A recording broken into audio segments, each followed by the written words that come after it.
আমার দাদু অনেক প্রত্যাশিত ভাবে একটা মধু আনবক্স করতেছে। মধু মধু মধু ওই যে ওই কি রে মধু গ্রেট টাইটেনিয়াম খুব প্যারা দিয়ে দিস আমার, খুব খুব প্যারা দিয়ে। আরে খাইছে লাল লাল লাল মধু রে।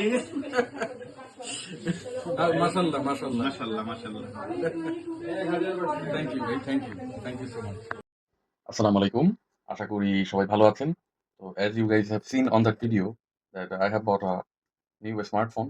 তো এটা নেয়ার পিছনে মূল কারণটা হচ্ছে to upgrade my video quality. তো আমি S23 Ultra টা ব্যবহার করতাম। তো ওখান থেকে S25 Ultra টা নিয়েছি।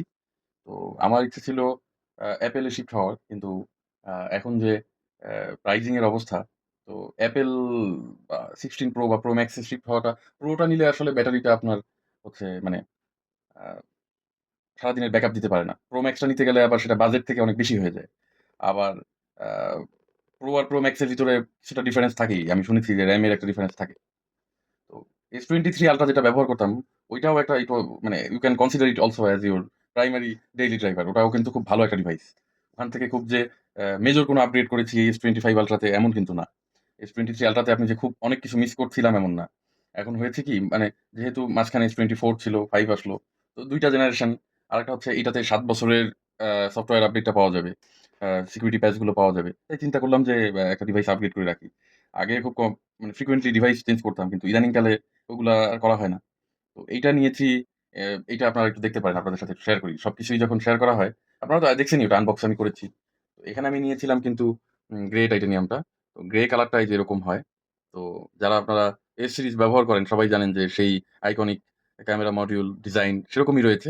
কিন্তু আগের থেকে একটু শার্প হয়েছে। মানে ডিজাইনটা আগের থেকে একটু শার্প হয়েছে। দেখেন আপনি? মানে আগের থেকে অনেক বেশি শার্প হয়েছে। এবং আ ব্যাডলি মিসিং সেই কার্ভ ডিসপ্লে। আমি তো কার্ভ ডিসপ্লে ফ্যান। তো কার্ভ ডিসপ্লেতে এই যে এখানে দেখাই খুলে এটা। আনবক্সিং আগেই করেছি। আপনাদের সামনে আবার করা হয়। তো কার্ভ ডিসপ্লেতে দেখা যায় যে ফ্ল্যাট ডিসপ্লেতে আপনি ওই কার্ভের যে সোয়াইপটা ওই মজাটা পাবেন না। আর এখানে ডিসপ্লে রেজোলিউশন আর ডিসপ্লের কোয়ালিটিতে আমার মনে হয় আরেকটু চেঞ্জ এসেছে। আরেকটা এখানে হচ্ছে উপরে একটা সিরামিক টাইপের শেল দেয়া থাকে। যেটা হচ্ছে অ্যান্টি রিফ্লেক্টিং। কিন্তু আমরা যেহেতু এই যে এখানে আ একটা স্ক্রিন প্রোটেক্টর ব্যবহার করছি, ওই সুবিধাটা আমরা কিন্তু পাবো না। আর এরকম ডিভাইস গুলোতে আসলে I would recommend যে একটা ভালো কভার ব্যবহার করা উচিত। আরেকটা হচ্ছে এই পাশের যে রিং গুলো, পাশের যে বেজেল এর পাশে যে মানে ডিভাইসের কোণাগুলো আপনি পারলে একটু আ পলি করে নিতে পারেন। এখানে দরকার নেই। কোণাগুলো একটু পলি করতে পারেন। কারণ কিছু আমার দেশে আসলে টাকা দিলেও ভালো জিনিস পাওয়া যায় না। এমন একটা কভার নিলেন, দেখা গেল ওই কভারের ঘষায় পাশের আপনার আ জায়গাগুলোতে স্পট পড়ে গেল। তো এই ডিভাইসটা কারা নিবেন? আমার নেয়ার পিছনে মূল কারণটা কি? এটার এবারে যে প্রসেসরটা দিয়েছে 8 Elite, Snapdragon 8 Elite। 8 Elite টাতে আমি দেখলাম যে সহজে খুব একটা গরম হয় না। আর S23 Ultra তে মনে হয় 8 Gen 2 টা ছিল। তো ওইটা খুব ভালো পারফর্ম করত। আমার ব্যাটারিটা একটু ইস্যু ছিল। খুব খারাপ যে তা না। আমি ব্যাটারি প্রোটেকশন অন করে রেখেও আ প্রায় সারাদিন আমার মোটামুটি আ বাসায় আসা পর্যন্ত চলে যেত আরকি। তো কেন Samsung থেকে আর অন্যদিকে হ্যাঁ, iOS এ শিফট হওয়ার একটা ইচ্ছা ছিল। কিন্তু One UI যদি কেউ একবার ব্যবহার করে, আমার মনে হয় না সে iOS কে মিস করবে বা কোন কিছু সে এখন এমন কোন অপারেটিং সিস্টেম আছে যেটা One UI ব্যবহার করলে আপনি মিস করবেন এরকম কিছু নেই। তবে আমার কাছে মনে হয় যে এখানে যে ক্যামেরার যে পারফরম্যান্স টা আছে এটা আরো আপগ্রেড করা যেতে পারে। তা আমি কেন এই ডিভাইসটা নিয়েছি?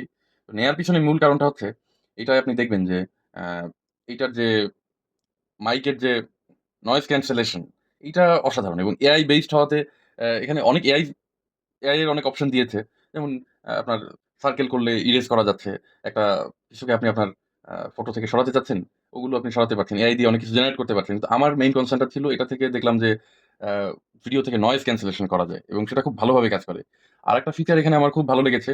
সেটা হচ্ছে আপনি আ যখন জুম করছেন, জুম করার সময় আপনার ধরেন একটা কনসার্টে আমি গিয়েছিলাম রিসেন্টলি। তো ওখানে যখন আমি জুম করলাম, আ কনসার্টের স্টেজের দিকে জুম করলে তখন দেখতেছি যে ওই স্টেজের যে সাউন্ডটা ওইটা বেশি বাজছে। আবার যখন ওখান থেকে ক্যামেরাটাকে সরিয়ে অন্যদিকে মুভ করাচ্ছি, তখন ওই স্টেজের যে সাউন্ডটা ওটা কমে যাচ্ছে। তাহলে বোঝেন যে এআই কোথায় গিয়ে পৌঁছেছে এবং টেকনোলজি কোথায় পৌঁছেছে। আপনি যেদিকে মুভ করাচ্ছেন এবং এই সিরিজের কিন্তু ১ম থেকেই যে ভিডিও বা আ ভিডিওর যে পারফরম্যান্সটা যারা কনটেন্ট ক্রিয়েটর আছেন তারা ভালো বলতে পারবেন। এর পারফরম্যান্স কিন্তু খুবই ভালো। আপনি কারোর ইন্টারভিউ নিচ্ছেন, আপনি চাইলে মাল্টিপল দিয়ে রাখতে পারেন। মানে মাইক কন্ট্রোল দিয়ে রাখতে পারেন। যে যখন যে কথা বলবে তার উপরে ফোকাসটা করবে। ইভেন আমি দেখলাম এবার মাল্টিমিডিয়াতেও ওরা দিয়ে রাখছে। যে মাল্টিমিডিয়া আপনি যখন আ শুনবেন, মাল্টিমিডিয়া থেকে কিছু শুনবেন, তখন আপনি চাইলে হিউম্যান ভয়েসটাকে রিফ্লেক্ট করার জন্য একটা অপশন আছে। আপনি ডলবির মানে ওই সাউন্ডস এ গিয়ে ডলবিতে গেলে ওখানে দেখতে পারবেন যে ওখানে হিউম্যান ভয়েস এনহ্যান্স করার একটা অপশন আছে। আরেকটা হচ্ছে তো এইটা কেনার পিছনে আরেকটা বড় রিজন ছিল হচ্ছে স্টেবিলাইজেশন। তো এটা যখন ভিডিও করা হয় এটা দিয়ে 23 আলট্রাতেও আ মানে স্টেবিলাইজেশনটা খুব ভালো ছিল। তো এইটা একটা মূল রিজন ছিল। তো এখন Android এর পর যদি স্টেবিলাইজেশন এর কথা বলেন তাহলে এইটার স্টেবিলাইজেশন ভালো। মানে Apple এর পর যদি আপনি বলেন তাহলে এইটার a video quality, stabilization it's a good মানে all over it's a good package. তো Android এ এখন আরো ভালো, ভালো ডিভাইস এসেছে যেমন Vivo র আছে X200 Pro তারপরে Oppo র মনে হয় Find 7 Ultra একটা আছে। তারপরে Xiaomi-রও একটা মনে হয় ফ্ল্যাগশিপ আছে। ওদের ক্যামেরা খুব ভালো, ভিডিও কোয়ালিটি খুব ভালো। ইভেন iPhone, Samsung এদেরকে টক্কর দিচ্ছে। কিন্তু আপনি যেয়ে দেখেন ওখানে স্টেবিলাইজেশনটা কেমন ভিডিও করার সময়। এখন কেউ বলতে পারে যে আপনি একটা গিম্বল নিয়ে নিলেই তো পারেন। এখন গিম্বলটা কি সবসময় ক্যারি করা যায়? আপনি হঠাৎ একটা ফুটেজ নিবেন। সেটা আপনার সাথে কি সবসময় গিম্বল থাকবে? তো অনেকে বলছে যে এবার মানে S25 আল্ট্রাটা আল্ট্রা নামের যে মহত্ব, সিগনিফিক্যান্স বা আল্ট্রা মানে হচ্ছে একটা বিষয়ে সে খুব তার এক্সিলেন্স থাকবে, সেটা নাই। তো সেখানে বিষয়টা হচ্ছে এটা কারা কিনবে? আপনার এটা মহত্ব নাই কিন্তু এটা কিন্তু অল ওভার ইটস মানে কমপ্লিট প্যাকেজ। আপনি ভালো একটা UI পাচ্ছেন। আপনি আ যে প্রসেসরটা ব্যবহার করেছে অন্যান্য ডিভাইসেও এই প্রসেসর ব্যবহার করা হয়েছে। যেমন OnePlus এর মনে হয় 13 এটা আছে। দেখেন তো কেমন গরম হয় ওইটা। তারপরে এটার ব্যাটারি লাইফটা আলহামদুলিল্লাহ খুবই ভালো, খুবই ভালো। এটা ব্যাটারিটাকে সেভাবে গরমও হয় না। আবার ব্যাটারিটা এমন সুন্দরভাবে ড্রেইন হয়, খুব বেশি ড্রেইন হয় না। আমি 85% দিয়ে রাখছি ব্যাটারি প্রোটেকশন এর জন্য। আমার খুব ভালোভাবে একটা দিন চলে যায়। মোস্ট অফ দ্যা ডেইজ আমি পরের দিন সকালেও কিছু সময় মাল্টিমিডিয়া কনজিউম করি, তারপরে চার্জে দিই। তো এটাই তো মানুষ একটা ডিভাইস থেকে চায়। তারপরে ক্যামেরা আ মানে একেবারে যে মানে খারাপ তাও বলা যাবে না। মানে আপনার মানে iPhone এর সাথে ফটোগ্রাফিতে আপনি এটাকে কম্পেয়ার করতে পারেন এবং নেক টু নেক এটাই করবে। ভিডিওতে হয়তোবা iPhone এর সমান পারবে না। কিন্তু আ আপনার কাজ চলে যাওয়ার মতো এটা কিন্তু আপনাকে আ অফার করছে। তো এই মোবাইলটা নেওয়ার পিছনে এসব কারণ। আরেকটা হচ্ছে প্রাইজিং। এটার দেখেন প্রাইজিংটা তাও এটা আ ধরা যায় যে ধরা-ছোঁয়ার ভিতরে আছে। iPhone এর প্রাইজিংটা আপনি দেখেন এত হবে কেন? এটা আমি আ মানে ডুয়াল সিমই নিয়েছি। একটা eSIM আরেকটা হচ্ছে ফিজিক্যাল সিম।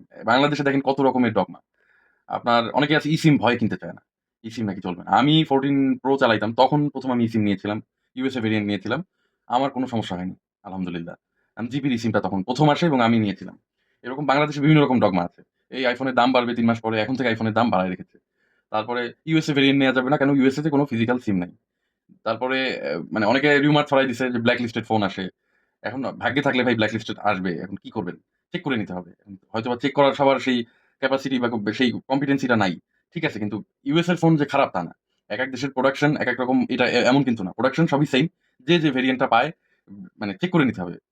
আরেকটা হচ্ছে আপনার বাংলাদেশে কত রকমের ডগমা দেখেন। ১ম এ হাইব্রিড গাড়ি আসার পরে কেউ হাইব্রিড কিনবে না। এখন ধুমায়ে সবাই হাইব্রিড কিনতেছে। এরকম ইসিমও একসময় দেখবেন যে খুবই ইজি গোইং হয়ে যাবে এবং সবাই কিনবে। কিন্তু এখন একটা মানে ওই মার্কেটে একটা মানে এগুলো মার্কেট যারা লিড করে বিজনেসম্যান ওরাই এগুলো ছড়ায়। ইউএসএ ভেরিয়েন্ট এর iPhone নেয়া যাবে না, সিম নেয়া যাবে না। কত রকমের সমস্যা। তো ফিজিক্যাল সিম একসময় দেখবেন থাকবেই না। এরকম আপনার আ ১ম যখন ম্যানুয়াল গাড়ি থেকে অটো গাড়ি আসে কেউ অটো গাড়ি কিনতেছিল না। পরে কিন্তু সবাই এখন মানে অটো গিয়ারের গাড়ি কিনতেই সবাই স্বাচ্ছন্দ্য বোধ করে। ম্যানুয়াল কেউ কিন্তু কিনে না। এরকম মানে একটার পর একটা বাংলাদেশের মার্কেটে চলেই থাকে। তো কারো যদি S25 আল্ট্রা নেয়ার প্ল্যানিং থাকে, নিঃসন্দেহে নিয়ে নেন। খুবই ভালো ডিভাইস এবং আমি তো S23 আল্ট্রা থেকে শিফট হয়েছি। আমার কাছে মনে হচ্ছিল যে এই UI টার সাথে তো আমি পরিচিত। আমার কাছে মনে হয় ভালো লাগবে না। কিন্তু মানে completely refined and you will feel like যে I am using a different phone. মানে আপনি যদি এস সিরিজের মানে আমি S24 যারা আছে তাকে কখনোই 5 এ শিফট হইতে বলব না। 3 বা তার আগে যদি কারো থাকে তাহলে আপনারা শিফট হন। কারণ 4 আর 5 অলমোস্ট সেইম ডিভাইস। কিন্তু এটাই আপনি একটু UI গুলো আপডেটেড কিছু ফিচার আছে। কিন্তু সেগুলোও ভাই ১ বছর পরে থাকবে না। তো আপনার যদি এটা নিতে হয় চোখ বন্ধ করে নিয়ে নেন। কারণ আপনার ওই চাইনিজ রোম, চাইনিজ UI আপনি বেশিদিন আপনার কাছে ভালোও লাগবে না। আপনি এইটাও যদি আপনার বাজেটে না আসে আপনি S24 বা S24 আল্ট্রাটা নিতে পারেন বা S25 নিতে পারেন, 5 প্লাস টা নিতে পারেন। তো এটা আসলে কনসিস্টেন্সির একটা বিষয়। iPhone বা Samsung আলহামদুলিল্লাহ দে মেইনটেইন মানে কনসিস্টেন্ট পারফরম্যান্স। এটা আপনি ওই চাইনিজ মোবাইল থেকে পাবেন না। আমি চাইনিজ মোবাইলকে ছোট করছি না। কিন্তু ওরাদের আসলে আমার মনে আছে আমি আজ থেকে বা ৭ বছর আগে আ P30 Pro নিয়েছিলাম। ব্র্যান্ড নিউ একেবারে। Huawei মানে কি বলব? ৬ মাস যেতে না যেতেই আমার স্পিকারটা চলে গিয়েছে। এখন ইলেকট্রনিক্স এ এরকম হতে পারে। কিন্তু ব্র্যান্ড আর ভ্যালুটা মানে কিন্তু একটা বিষয়। ব্র্যান্ড একটা মানে ওরা কিন্তু একটা কোয়ালিটি মেইনটেইন করে। তো ইট ওয়াজ মাই এক্সপেরিয়েন্স ফর মানে 1 উইক।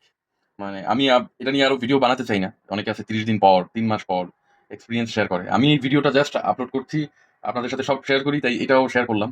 আমি I am not an expert.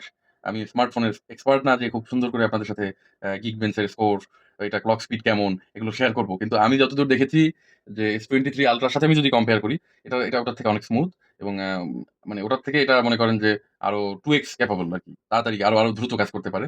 আরেকটা হচ্ছে এটার UI টা আগের থেকে অনেক রিফাইন্ড হয়েছে। ক্যামেরাটাও আগের থেকে ভালো হয়েছে এবং ক্যামেরা কিন্তু ১ম এ কোনো ডিভাইসে ক্যামেরা আপনি জাজ করতে পারবেন না। ২-১ টা আপডেট আসার পরে আপনি দেখবেন যে ক্যামেরার পারফরম্যান্স, ভিডিওর পারফরম্যান্স চেঞ্জ হবে। তো আপনাদেরকে ওইটার জন্য অপেক্ষা করতে হবে। আর এই তো overall a from my side, I had a very good experience. If you have a plan to buy it, you can definitely buy it. সবাই ভালো থাকবেন, দোয়া রাখবেন। আসসালামু আলাইকুম।